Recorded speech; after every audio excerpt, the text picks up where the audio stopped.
안녕하세요. 오늘의 사연 시작합니다. 저는 올해 40살이 된 자영업을 하는 사람입니다. 부모님이 하시던 일을 물려받아 하는 거라 크게 힘들지 않고 수월하게 시작했습니다.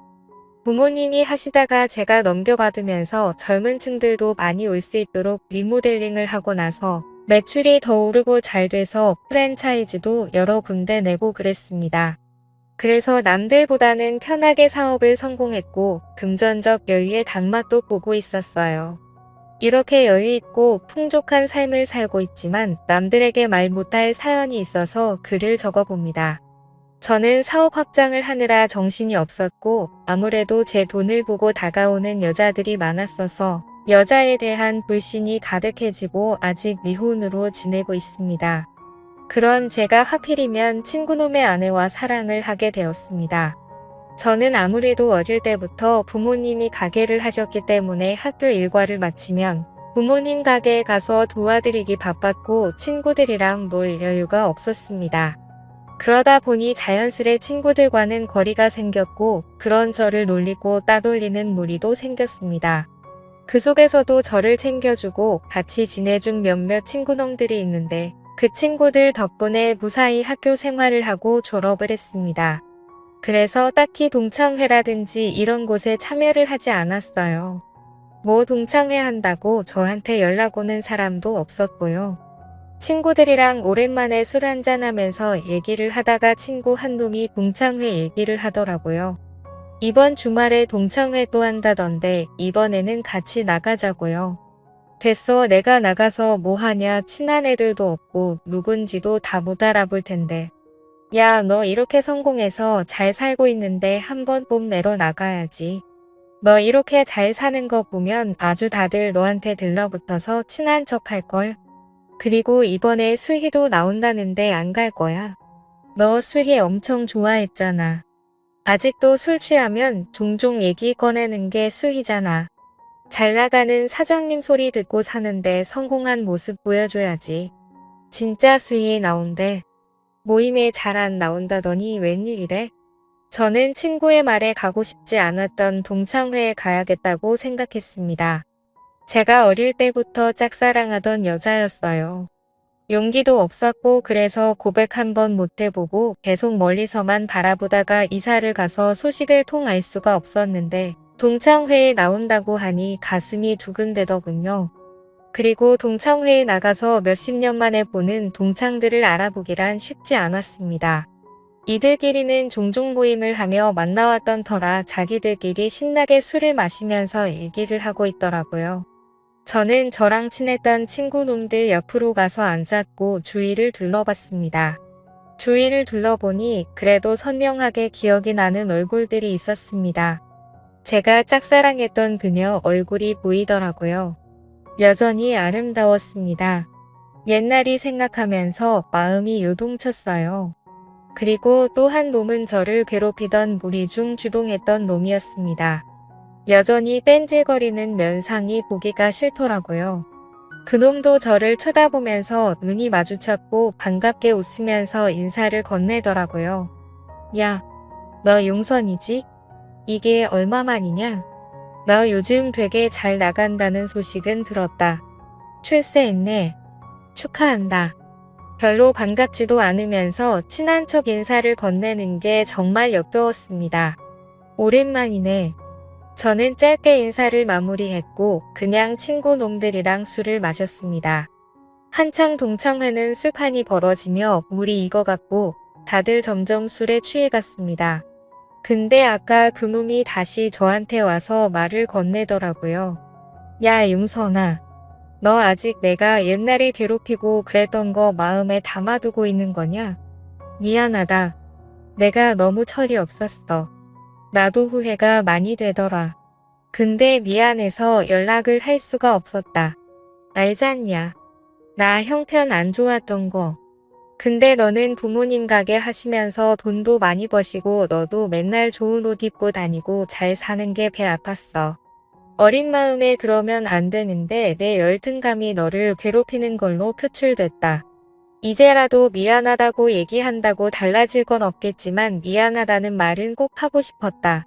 진심인지 아닌지는 모르겠지만 그래도 진지하게 사과를 하니 어린 마음에 그럴 수도 있었겠다 생각이 들면서 그냥 마음이 풀어졌습니다.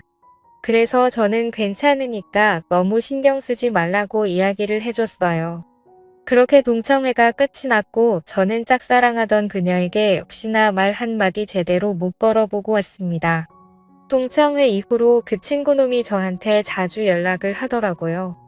잘 들어갔냐부터 시작해 시시콜콜한 얘기를 했습니다. 그러면서 자주 만나서 술이나 한잔하자고 그러다 보라고요. 종종 만나서 술 마시면서 많이 가까워졌어요. 나이 먹더니 확실히 철이 들기는 했더군요. 술도 같이 먹고 당구도 치러 다니고 스크린 골프도 가끔 치러 가고 그랬습니다. 그러면서 사업은 어떻게 하면 잘할 수 있는 거냐고 묻더라고요. 회사에서 계속 월급쟁이로 있는 것도 힘들고 회사가 점점 어려워져서 언제 그만두게 될지도 모른다고 신세한탄을 했습니다. 딱히 해줄 말은 없었어요. 저도 뭐 부모님이 해오신 거 물려받아 요태하고 있는 거니까요. 그리고 프랜차이즈를 하나 어떻게 좀 잘해서 내주면 안 되냐는 등 얘기를 하더라고요. 이럴 속셈으로 나를 계속 만나왔던 건가 생각이 들었습니다. 그래서 저는 단호하게 그건 좀 어려울 것 같다고 얘기했습니다. 다른 곳들과 조건은 동일해야 된다고요. 다만 3달 정도 수수료는 안 받겠다고 했습니다. 그러니 됐다고 내 주제에 무슨 사업이냐며 말을 돌리더군요. 그 이후로 연락이 조금 뜸해졌고 저도 일하면서 바쁘게 지내고 있었습니다. 근데 친구놈이 전화가 오더라고요. 영선아, 오늘 와이프랑 너네 가게 가서 저녁 먹으면서 술이나 한잔 할까 하는데 너 가게 있지? 그래 있지. 아무데나 와. 마감 언제 하지? 마감 시간 가까이 갈게. 문 닫으면 같이 한잔하자. 그래 그럼. 오늘 어차피 재료 소진 금방 될 것 같으니까 일찍 문 닫지 뭐. 이따 보자.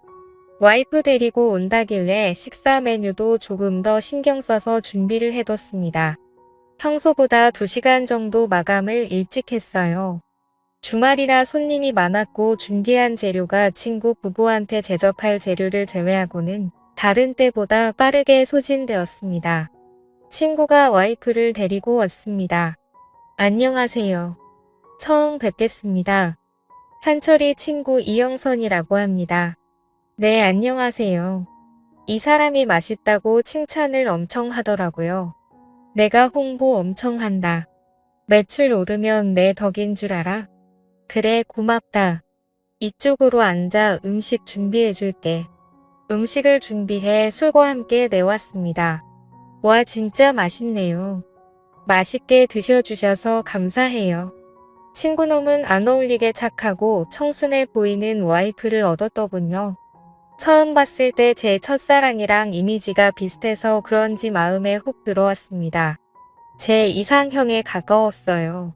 그런데 친구놈은 역시나 옛날 버릇을 아직 다 못 고쳤는지 와이프 앞이라고 그러는 건지 와이프한테 허세를 부리고 약간 막대하는 게 보였습니다. 친구 와이프는 모든 게 익숙하다는 듯이 제 눈치만 슬슬 보면서 멋쩍게 웃었어요. 같이 술을 한참 마시고 있는데 얘기를 하다가 와이프가 말실수라도 하면 머리를 밀치면서 무시를 한다거나 눈살이 찌푸려지는 행동을 많이 하더라고요. 저는 그럴 때마다 많이 취한 것 같다. 그래도 와이프 머리를 그렇게 밀치고 그러면 안 되지 하면서 얘기를 하기도 하고 계속해서 이야기 화제를 돌리고 그랬습니다. 친구놈은 계속 사업 관련 얘기를 했고 저는 그냥 들어주며 술을 따라줬어요. 그냥 빨리 취하게 해서 집에 보내고 싶었습니다. 취하니까 더 얘기를 하고 싶지 않은 타입이더라고요. 친구놈한테 술을 따라주면서 얘기를 듣는 와중에도 제 시선은 친구놈 와이프한테 갔습니다. 그러면서 속으로는 계속 생각했어요. 어쩌다가 저런 놈을 만나서 고생을 하고 있지 너무 안타깝다는 생각이 들더라고요. 그런 제 시선이 느껴졌는지 친구놈 와이프는 살짝 슬픈 미소를 지었습니다. 친구놈은 술에 취했는지 와이프를 굉장히 깎아내리듯이 말을 하더라고요. 내가 암만 돈을 벌어오면 뭐 하냐? 집에 이런 식충이가 있는데 몸이 약해 빠져서 나가서 일도 제대로 못하고 그렇다고 남편 대접을 잘해주는 것도 아니고 이건 뭐 산전을 모시고 사는 것 같다니까? 너는 결혼 안 한 게 축복인 줄 알아라. 야, 너 취했다. 할 말이 있고 못할 말이 있지. 그만해. 내가 뭐 없는 말 있냐? 네가 말해봐. 내 말이 틀려. 여보, 그만해요. 많이 취했어요. 뭘 그만해. 내 말이 틀리냐고. 한참 주정 부리던 친구놈은 결국 잠이 들었어요. 진상도 저런 진상이 없었습니다. 친구놈 와이프는 화장실 좀 다녀온다며 일어났습니다. 눈물이 고여있는 걸 보니 울어서 화장실을 가는 것 같았습니다. 저는 걱정이 돼서 화장실 앞에서 기다렸어요. 그녀는 문을 열고 나왔습니다. 괜찮으세요? 네, 괜찮아요. 죄송해요. 괜히 와서 축태만 부렸네요. 예린 씨가 미안할 게 뭐가 있어요. 현철이 저놈이 생각이 없는 거지. 왜 참고만 있어요. 다 맞는 말 하는 건데요. 그리고 오늘은 많이 취해서 더 저러는 거예요. 예린 씨, 저놈이 저러는 거 당연하다는 듯이 받아주고 참고 살지 마세요. 예린 씨도 예린 씨 부모님한테는 소중한 딸인데 왜 이런 취급을 받아도 된다는 듯이 그럽니까? 예린 씨부터가 자신을 소중히 생각하고 아껴야죠. 제 말에 그녀가 눈물을 다시 흘렸습니다. 아, 죄송해요. 왜 이렇게 눈물이 나지? 예린 씨, 당신은 충분히 더 많은 사랑을 받을 자격이 있는 사람이에요. 무시당하는 게 당연하다고 생각하지 마요. 그리고 울지 말아요. 예린 씨 우는 거 보면 제 마음도 아파요. 저는 그녀를 화장실 안으로 다시 들어가게 하고는 저도 모르게 입맞춤을 해버렸습니다. 그녀는 많이 놀란 듯 했지만 눈물을 흘리며 제 마음을 받아주더라고요. 친구놈이 그녀를 무시하고 막대하는 게 옛날 제 모습을 보는 것 같아서인지 그녀에게 마음이 더 갔습니다. 저와 그녀는 서로의 마음을 확인하고 친구는 모르게 사랑을 키워나가고 있습니다. 인연이라는 게 따로 있는 걸까요? 정말 그날 처음 받고 만난 지 불과 2시간밖에 되지 않았는데 저는 이 여자한테 빠졌습니다. 이제는 제가 지켜주고 싶어요. 더 이상 무시받지 않게 제가 행복하게 해주고 싶어요. 하루는 그녀가 그러더군요. 누군가에게 이렇게 사랑받는 느낌을 받은 게 얼마만인지 모르겠다고요. 그동안 많이 힘들었다는 게 느껴졌습니다.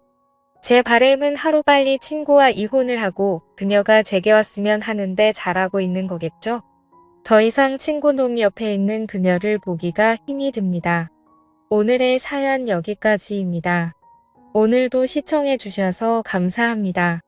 구독, 좋아요, 알림 설정 부탁드려요.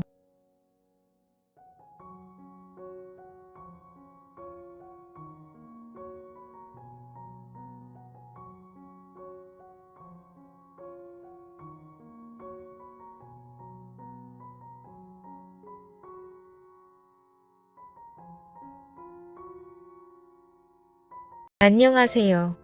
저는 경기도권에 거주하는 30대 중반의 가정주부입니다. 정말 있을 수 없는 일이 생겨버려서 저도 혼란스러워 여기다 사연 보내게 되었습니다. 천천히 얘기해 보겠습니다. 결혼한 지 5년 정도 되었고요. 아기는 아직 없어요. 아이가 생겼으면 하는 마음에 남편과 열심히 노력했으나 뜻대로 되지 않았고 개인적으로 계속 노력을 하고 있었습니다. 남편은 결혼하고 2년쯤 되었을 때 회사 사정으로 제주도로 발령을 받아 혼자 가게 됐습니다. 저도 같이 가고 싶었으나 이곳에 시아버지도 계시고 제 사정도 있어서 선뜻 거주지를 옮기기가 수월하지 않았어요. 그래서 몇 년만 근무하면 다시 여기로 발령 받을 수 있다기에 남편과 상의 끝에 저는 시아버지와 여기 남기로 했습니다. 해외도 아니고 보고 싶으면 갈 수도 있으니까요. 그래도 남편과 떨어져 지내는 게 서운하긴 했습니다. 그렇게 남편은 저와 시아버지를 두고 한 달에 한 번 정도 꼭 오겠다는 약속을 하고 제주도로 떠났습니다. 한 달에 한 번 정도 만날 때는 그동안 못 가졌던 둘만의 애틋한 시간도 가지며 서로에게 더운 정성을 쏟았습니다. 하지만 함께 있는 시간은 짧기만 하고 그렇게 남편이 다시 떠나고 집에는 60대 중반이신 시아버지와 단독주택에서 단둘이 살고 있습니다. 저희 부부는 결혼했을 당시부터 홀로 남겨진 시아버지와 함께 살아왔습니다. 시아버지는 남편도 없이 자기를 모시고 사는 제가 안쓰럽고 미안하셨는지 제가 불편하지 않도록 거의 매일 같이 외출하시며 친구들을 만나서 식사까지 하고 들어오시려고 애를 써주셨습니다. 저도 그런 모습에 오히려 제가 더 죄송하고 더 잘해야겠다는 생각을 하며 지내고 있었습니다. 근데 이렇게 일상이 평온하고 행복하다 느끼며 살아오고 있던 저에게 야릇한 감정이 생겨나기 시작한 건 얼마 전이었습니다. 이러면 안 되는데 하면서 제 마음엔 그런 감정들이 싹히고 있었던 것 같아요.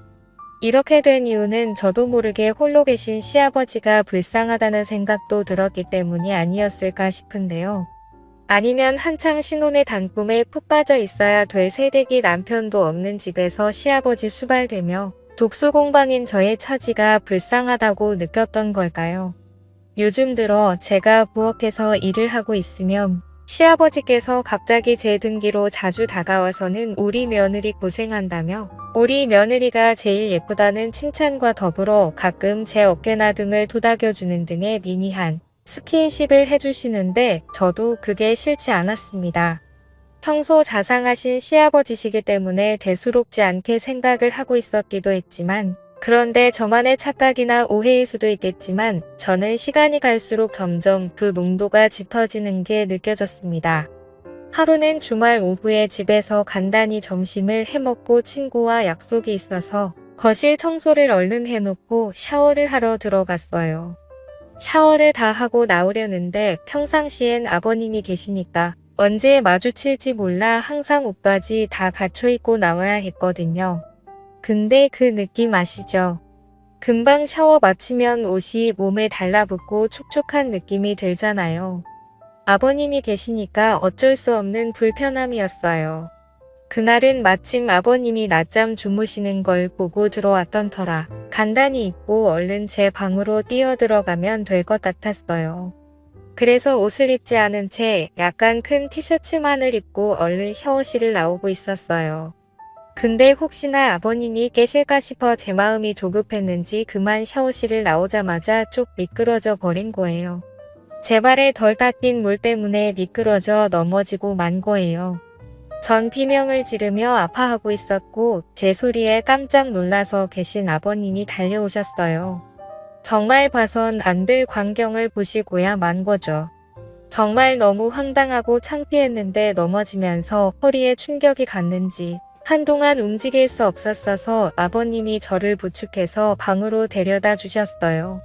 근데 문제는 그게 제 옷차림이 너무 민망한 상태여서 서로가 민망한 상황이 되었던 거죠. 아버님도 보시곤 좀 당황하셨는지 시선을 돌리시더라고요. 그날 밤에 아버님이 허리에 충격이 갔으니 움직이지 말고 쉬라고 하시며 찜질까지 해주시더라고요. 그러면서 마사지를 할 줄 아신다며 제 허리를 봐주신다는 거예요. 그때부터였을까요? 제 마음도 이상한 감정이 생겨버린 게 아버님이 제 몸에 손을 갖다 대시곤 정성스럽게 마사지해 주시는 거예요. 아버님이셨지만 오랜만에 느껴보는 남자 손길이라 그런가 느낌이 이상하더라고요. 그것도 맨살에 액체 파스를 발라서 해주시는 거라 그렇게 손이 닿으니 갑자기 제 가슴이 떨리더라고요.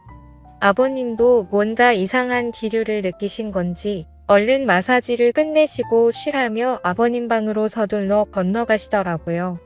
그렇게 다음 날이 되어서 다행히 아버님 덕분인지 허리가 이상 없이 괜찮아졌어요. 전 다정하게 챙겨주신 아버님이 감사하기도 하고 어색했던 어제 일 때문에 아버님께 말씀드려야겠더라고요. 그래서 아버님이 좋아하시는 안주의 술상을 봐서 아버님과 함께 술을 마시며 말씀드렸어요. 아들 없이 며느리하고 지내기 불편하지 않으시냐고 아버님께서 편하게 대해주셔야 저도 편하게 지낼 수 있다고요. 제가 먼저 그렇게 다가와 주는 게 아버님도 무척 기분이 좋으셨는지 평소 주량보다 조금 더 드시더니 살짝 취하셨나 봐요. 저녁 다 먹고 주방에서 그릇들 정리를 하려는 저와 마주쳤는데 잘 먹었다고 애써줘서 너무 고맙다고 하시더니 갑자기 저를 안아주셨습니다. 저는 순간 너무 당황해서 어쩔 줄 몰라 어색한 미소를 보이며 조용히 대답만 했습니다. 아무리 그래도 며느리를 안는 건 좀 이상하지 않나 싶었습니다. 이게 맞는 건가 생각이 들었고 그날 이후로는 저도 아버님을 대하기 좀 어색해져서 그렇게 어색한 기류로 여러 날이 흐르고 있었습니다. 마침 일주일 뒤쯤에 아버님 생신이 있으셔서 전 어색한 분위기를 만회해보려고 아버님 친구분들을 집으로 모셨어요. 친구들 몇 분이 축하해주러 오셨고 잡채며 갈비찜에 넉넉히 챙겨서 대접해드리고 다들 만족해 하시며 좋은 시간을 보내셨어요. 그날도 생일상을 다 치우고 설거지를 하고 있었는데 아버님이 제 귀로 다가오시더라고요. 오늘 우리 며느리 덕에 내가 기분이 너무 좋다고 하시면서 등을 토닥토닥 거리는 게 끝이 아니라 뭔가 이상한 기분이 들었습니다. 저는 순간 좀 당황하긴 했는데 아버님의 따뜻한 손길이 왠지 싫지가 않은 거예요. 제 정신이 아닌 걸까요? 아버님의 손길이 부담스럽지 않고 기분이 좋다라는 생각까지 들더라고요. 순간 남편과 떨어져 있어서 너무 외로움을 느끼나 했어요. 아버님은 설거지를 마치고 간단히 술상을 봐달라고 하시더라고요. 술상을 가지고 가니 시아버지께서 저한테 항상 고맙다며 같이 술을 마시게 되었습니다. 한참을 마시다 보니 점점 술이 취해갔고 그 순간 시아버지와 눈이 마주쳤는데 묘한 기류가 흐르는 게 느껴졌습니다. 며느리와 시아버지의 관계가 아니라 뭔가 남녀간의 썸을 타는 그런 기분 아시죠? 서로 말 못할 비밀이 있는 남녀처럼 눈을 지그시 바라보며 정적이 되는 그런 순간이요. 저는 과일을 가져오겠다며 주방으로 자리를 피했고 시아버지도 다른 말씀을 하시며 TV 채널을 돌리기 바쁘셨죠. 사실 언제부턴가 서로 묘한 감정을 느끼고 있었던 건 사실이에요. 저는 친정아버지가 일찍 돌아가셔서 그런지 아버님이 잘해주실 때마다 의지하게 되더라고요. 그 뒤로도 주말이면 시아버지를 모시고 맛집에 가서 맛있는 식사도 하고 백화점 데이트도 하고 즐거운 시간을 보냈어요. 시아버지는 또 자상하시고 잘 도와주셔서 주방에서 요리하는 걸 어색해하지 않으셨고 반찬도 맛있게 만들어주시고 저를 많이 챙겨주셨어요. 그런 아버님께 마음이 점점 더 빠져들었던 걸까요? 한참을 그렇게 서로에게 묘한 기류가 오고 가는 게 반복됐습니다. 그러다 결국 저희는 어느 날부터인가 아버님과의 비밀스러운 사이가 시작됐습니다. 그러면서도 남편이 없다 보니 자유롭게 시아버지와의 연인처럼 지내는 날들이 지속되었고 그냥 서서히 아버님께 스며들었던 것 같아요. 그런데 분명 부적절한 짓이라는 것을 잘 알고 있습니다. 앞날을 생각하면 눈앞이 깜깜해지기도 했어요. 두근거리는 가슴을 달래며 울기도 참 많이 울었습니다. 마음이 그대로 산산조각 날 것만 같은 죄책감과 저를 향한 혐오감까지도 멈출 수가 없었습니다. 무엇보다 남편한테 가장 미안했고요. 하지만 왜 저는 계속 이 생활을 지속하는 걸까요? 저도 모르게 제가 즐기고 있는 게 아닌가 하는 생각이 들어요. 이제는 남편과 예전에 어떻게 사랑을 키워왔는지조차 기억이 안 나는 것 같습니다. 오히려 시아버지에게 더 적응되고 있고 길들여지고 있는 것 같아요. 지금 당장이라도 이 생활을 그만둬야 하는 게 맞을지 아니면 남편이 올 때까지 지속해야 하는 게 맞을지, 남편에게 말을 해야 할지 아니면 죽을 때까지 비밀로 해야 할지 생각이 너무 많습니다. 요즘 같은 심정으로는 그냥 아무도 없는 곳으로 혼자 숨어버리고 싶다는 생각도 많이 듭니다. 제 사연은 여기까지입니다. 부끄러운 일이지만 이렇게 글을 써봤는데 저는 정말 어떻게 해야 할까요? 황당하시겠지만 조언해 주시면 적극적으로 받아들이도록 하겠습니다. 오늘의 사연은 여기까지입니다. 지금까지 읽어주신 모든 분들 감사합니다.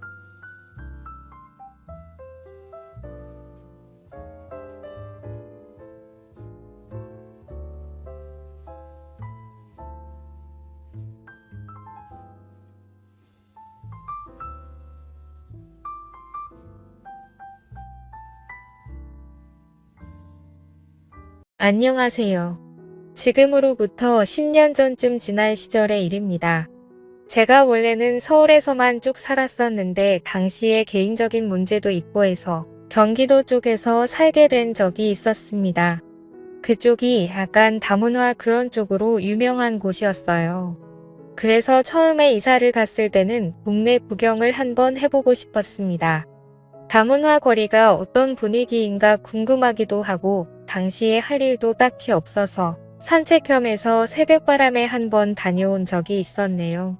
그냥 좋아들은 것만 가지고 생각해 보면 위험하거나 무섭거나 그런 이미지일 줄 알았는데 그런 건 없었고 똑같이 사람 사는 곳이더라고요. 뭐 다른 게 있다면 괜히 다문화라서 그런가 비슷한 사람들이 지나다녀도 괜히 그 사람들이 한국 사람처럼 보이지 않았다는 것 정도였을 겁니다. 그리고 간판들이 한자나 노어로 되어 있는 걸 보니 여기가 다문화 거리가 맞기는 맞는구나 싶었네요. 간판으로 보나 거리 분위기로 보나 약간 예전에 즐겨보던 홍콩 영화 한 장면도 생각나고 좋더군요. 저는 좋아하는 분위기라 괜찮은데 이 동네가 위험하다는 그런 인식이 생기는 이유가 아마 같은 한국 땅인데도 다르게 보이는 위화감 때문이 아닐까 그런 생각을 했습니다. 골목골목이 주는 분위기나 해서 괜히 새롭고 하니 저는 빨빨거리면서 골목 구석구석을 쏘다니고 그랬습니다. 그러다가 요즘 보기 드문 다방이라는 간판이 눈에 들어오더라고요. 당시에 저는 말로만 들어봤지 실제로 가본 적은 없었거든요. 영화나 드라마 같은 데서나 보기만 해봤지 실제로도 영화에서 보는 것처럼 그런 일이 있는 건가 싶은 호기심도 들고 해서 한번 가볼까 싶은 마음이 생기더라고요. 제가 살던 곳에는 당연히 저런 거 구경도 하기 힘들었어요. 아예 가볼 일도 없었고 있었다고 해도 더 좋은 곳이 많은데 굳이 저런 데를 가겠나 싶기도 하더고요. 새벽바람부터 나와서 그랬나 구미 트면서 날이 점점 밝아지기 시작하니 거리에도 사람들이 조금씩 늘어나고 분주해지는 게 느껴지기 시작했습니다. 그런데 사람이 많아지니까 보는 눈도 괜히 많아지는 것 같더라고요. 세상에 저를 누가 신경이나 쓸까 싶었지만 그래도 들어가는데 괜히 눈치 보이기 전에 사람 없을 때 가는 게 낫겠다 싶어서 어서 빨리 발걸음을 재촉했습니다. 입구가 특이하게 건물을 정면에 두고 옆으로 빠져서 지하로 내려가는 구조였습니다. 그렇기에 더욱더 제가 생각한 그런 곳이지 않을까 하는 기대도 생기더군요. 카운터에서 텅 닫은 분위기에 당시 저보다도 한 5살은 어려 보이는 아가씨가 인사를 해주더군요. 속으로 그때 땡 잡았다 싶었지요. 좀처럼 받기 힘든 밝은 인사를 받고 괜히 헛기침을 하면서 어느 자리에 앉을까 하다가 혹시나 만약을 대비해서 출구 가까운 곳으로 자리를 잡아 앉았습니다. 괜히 바가지일 수도 있고 내 상을 입을 수도 있지도 않겠냐는 생각이 들었거든요. 그런데 한참을 앉아 있었는데 혹시나 진짜 여기는 찻집이 아닐까 싶은 생각이 들었습니다. 괜히 저만 쪽당하는 게 아닌가 싶기도 하고 여러모로 마음이 이상했네요. 괜히 아닌 척하면서 쩔쩔매면서 두리번대고 있었습니다. 제가 자리를 잡아 이미 앉아있던 상황인데도 불구하고 접객 같은 건 할 생각이 없어 보였습니다.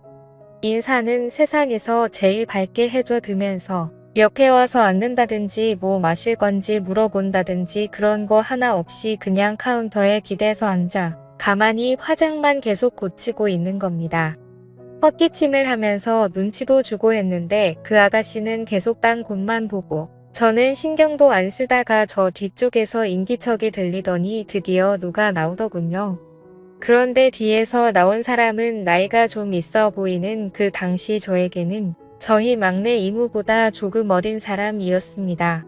뭐라고 해야 할지 약간 애매하게 나이가 많아 보이고 애매하게 예쁜 그런 느낌이었습니다. 분명 제 또래 정도 되었을 때는 어디서 한가닥 하기는 했을 것 같아 보였지만 나이를 숨길 수는 없어 보였어요. 그러다 드디어 제가 안절부절하고 있다는 걸 눈치채고 제 곁으로 후다닥 와서 자리에 앉더군요. 그러더니 저한테 뭐 마실 거냐고 물어보더라고요. 쟤는 온 지 얼마 되지도 않고 돈 벌 생각도 없어 보인다고 하면서 대신 사과까지 해주더라고요. 솔직히 이제와 생각해보니 그 아가씨는 제가 마음에 별로 안 들어 보였고 그래서 이 이모한테 저를 떠넘긴 게 아닌가 하는 생각이 듭니다. 아무튼 저도 어디서 본 건 있어서 진하게 커피 한 잔 좀 타달라고 이야기했습니다. 그런데 그 누님은 주문을 받았는데 커피를 만들러 가지는 않고 오히려 저를 보더니 저를 오빠라고 부르더군요. 그러더니 내 것도 한 잔 사줘야 하는 거 아니냐며 친한 척 물어왔습니다. 솔직히 한 잔만 사야 하는 게 아니란 건 알고 있었는데 누가 봐도 이모벌 되는 사람이 저한테 오빠라고 부르는 것부터가 조금 그랬거든요. 그래도 그때는 주문을 받는 게 아니고 이 사람이 분명히 여기 사장님이 아니겠냐 싶었습니다. 오빠라고 했던 건 제가 여기 와서부터 꽤나 오랜 시간을 대기를 하고 있었으니 제 기분을 풀어주기 위해 그런 게 아닐까 하는 생각이 먼저 들더군요. 확실히 입구에 있던 아가씨는 제 스타일이었기도 하고 일하기 귀찮아하는 그 사람을 커피를 시키고 나면 제 옆에 앉혀주지 않겠나 하는 기대도 들어서 1시간 커피값 치고는 꽤나 큰 돈이었지만 지불을 했습니다. 그때부터는 괜히 긴장도 되고 그래서요. 아침에 마실라 온다고 괜히 너무 후줄근하게 하고 온 건 아닌가 싶기도 하고 문곡도 괜히 떼고 그러면서 긴장하고 있었습니다. 괜히 숨이 깊게 들어가고 손도 살짝 떨리고 그러더라고요. 그런데 그 기대가 무색하게 그 젊은 여자는 카운터에서 여전히 관심 없는 듯 턱을 괴고 있는 상태로 딴 것만 보고 있고 그 이모뻘 되어 보인다는 분이 뒤뚱뒤뚱 커피랑 이런 걸 챙겨서 가지고 오더라고요. 컵받침이랑 짝이 다른 데다가 입까지 조금 나가 있는 커피잔을 보니 커피 맛 또한 하나도 기대가 되지 않았습니다. 그런데 커피잔이 입에 닿자마자 저도 모르게 우아하고 감탄을 해버렸네요. 커피를 그렇게 잘 아는 사람은 아니지만 그 커피 맛만큼은 제가 어디서도 단 한 번도 입에 대본 적이 없다고 해도 무방할 정도로 이것보다 맛있는 커피는 없다고 단언할 만큼 독보적인 맛이었습니다. 인스턴트로 이런 맛을 어떻게 내는 건지 싶을 정도로 감탄이 다 나오더군요. 잠깐 커피 맛에 너무 심취한 나머지 옆에 그녀가 앉아있던 것도 잊은 채 커피만 마시고 있었습니다. 그런데 따뜻한 커피 때문인지 긴장이 풀려서 그런가 괜히 날카로움도 좀 누그러졌어요. 그러니 제 옆에 앉아가지고는 저를 지그시 바라보던 그 누님이 다르게 보이더라고요. 가까이서 보니 화장이 조금 진한 느낌이 있긴 하지만 입술도 새빨갛게 칠해서 그 당시 제가 주변에서 보던 또래 여자친구들에게서는 느껴본 적이 없는 그런 매력이 있더라고요. 그러니 제가 처음부터 여기에 온 이유도 뭔지 기억이 나기 시작했습니다. 커피를 마시러 온 게 아니라 체험과 경험을 위해 왔다는 것을 말이죠. 그렇게 생각을 고쳐먹으니 계속해서 그녀가 예뻐 보이기 시작하더라고요. 이 누님이 풍기는 분위기가 그냥 그런 게 아니고 당시 저 같은 애송이는 마음만 먹으면 헤어나이지 못하게 만들 것 같은 연륜에서 나오는 무언가가 있었습니다. 그러니 오히려 저는 더더욱이 긴장이 되기 시작하더군요. 그때부터는 카운터에서 딴청 부리고 있던 제 스타일의 여자는 눈에 들어오지도 않았습니다. 그 누님이 제가 아직 20대라는 걸 알고 나니 혼자 까르르 웃으면서 오랜만에 젊은 기운 받네 하면서 기뻐하더라고요. 자기한테 저만한 조카가 있다고 하는데 정말 이모벌이 맞았나 봅니다. 그리고 이어지는 질문 공세가 마치 호구 조사를 하는 것 같았습니다. 이 누님이 물어보는 말에 저는 따라가지를 못하고 계속 네, 아니요 하면서 단답식으로만 대답을 했습니다. 그런데 누님이 제가 따라오질 못하니 지루해졌는지 어느 순간부터 질문을 하면서 테이블 건너 벽에 걸려있는 텔레비전으로 계속해서 시선이 옮겨가더라고요. 얼마나 정적이 흘렀는지 저한테는 커피값에 포함된 1시간 중 몇 분 안 되는 시간이었는데 이대로 가다가는 가만히 단답만 하다가 가겠다 싶어서 안 되겠다 싶었습니다. 그래서 누님한테 커피 한 잔 더 마시고 싶다고 1시간 정도 더 있다 가면 안 되겠느냐고 조용히 말을 걸었지요. 누님은 제 말을 듣더니 피식하고 저를 깔보듯이 웃더군요. 장소가 주는 묘한 분위기와 누님이 앉아있는 저를 위해서 아래로 내려다보며 짓는 미소에 그 새빨갛게 칠해놓은 입술까지 삼박자가 다 들어 맞아 떨어지니 점점 제 시선은 오갈 곳을 잃고 심장은 쿵쿵거리며 뛰기 시작했습니다. 누님이 커피를 제 앞에 내려놓는데 한쪽 뺨으로 웃으며 저를 시선으로만 훑어보더라고요. 제 앞에 내려놓은 커피잔에는 커피가 없는 빈잔이었습니다. 누님은 제가 커피가 없는 걸 확인하고는 나갈까 하고 제게 말을 걸어왔습니다. 이제서야 옳게 왔구나 하는 생각이 들었네요. 그런데 그녀가 저한테 시간은 정확하게 쳐줄 테니까 일단 자기랑 어디 좀 들리자고 하는 겁니다. 무슨 급한 볼일이라도 있는 줄 알았는데 길가에 붙어있는 청과점에 들어가서 야채를 몇 개 사더라고요. 오늘 집에 뭐 음식 좀 해놓아야 하는데 이러면 곧바로 퇴근하면 시간이 딱 맞댔다면서요. 참 그때 반성을 한 게 이 사람들 또한 삶이 있고 인생이 있고 가정이 있는 사람들이라는 생각을 했다는 점이에요. 먹고 사는 게 다 똑같은 건데 당연히 일상이 있을 거라는 그런 생각은 안 했던 거죠. 그리고 나서 향한 곳이 저희 집입니다. 아무래도 공간이 있어야 할 텐데 원래는 저도 아무리 혼자 산다지만 집까지 끌어들일 생각은 없었거든요. 그런데 먼저 집으로 가자고 물어보니 거절할 수가 없었습니다. 집의 문을 열고 들어오니 곧바로 아까까지의 모습은 온데간데 없고 마치 마트에서 장보고 돌아온 신혼 부부 마냥 눈빛부터가 돌변하더군요. 그렇게 그녀와 저는 연인처럼 시간을 보내었고 저는 깜빡 잠이 들고 말았죠. 얼마나 잔 건지 모르겠는데 부시럭되는 소리에 잠에서 깨게 되었습니다.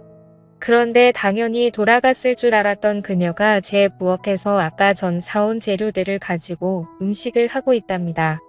저희 집에서 뭐 하시는 거냐 물어봤는데 어차피 밤새도록 일했고 오늘도 저녁에 다시 출근해야 하는데 막상 집까지 가려니 시간도 애매하고 하더라고요. 그냥 여기서 해가 지면 다시 출근하겠다고 하면서요. 저한테 혼자 살면 밥도 제대로 못 챙겨 먹을 텐데 이리 와서 점심이나 먹으라는 겁니다. 요리 솜씨도 제법이더라고요. 그녀 말로는 밤새 일했고 집에 가려는 와중에 제가 들어온 거라고 하는데 자기도 피곤하고 힘이 들었을 텐데도 이렇게 저를 신경 써주는 모습이 참 고맙답니다. 그날 이후로 그녀는 제 애인 같은 사람이 되어 있었습니다. 아무래도 나이차도 있고 뭔가 좀 마음이 걸려서 진짜 애인은 되지 않았지만 우리 둘만 좋으면 되는 게 아니겠나 하는 생각이었어요. 이틀 연속 쉬는 날에만 집에 돌아가고 그녀가 일하러 나와야 할 때는 보통 저희 집에서 머물고 그랬습니다. 항상 일에 지쳐서 피곤할 텐데도 저를 위해 신경 써주는 모습이 참 좋았어서 그런지 제 인생에서 그녀가 참 기억에 많이 남습니다. 그녀와의 인연은 제가 이사를 가기 전까지 계속되었고 제가 이사를 가게 되면서 자기 같은 사람 계속 만나봐야 좋을 것도 없다며 이제는 저희 미래를 위해 노력하라며 저를 응원해줬습니다. 그 이후로도 연애는 몇 번 해봤지만 그렇게 자신을 희생하면서까지 저에게 모든 걸 다 해주는 사람을 만나본 적이 없습니다. 몇 안 되는 인연의 그런 사람을 또 만나본 적이 없어서일 수도 있겠지만 저한테는 10년이 더 지난 이 시점에도 기억에 참 오래 남는 둘도 없이 좋은 사람이었습니다. 잘 지내고 있을까요? 회사에서 믹스커피를 마실 때마다 그때의 커피 맛도 생각나고 그녀가 항상 그립고 보고 싶을 때가 있네요. 지금까지 제 사연을 들어주셔서 감사드립니다.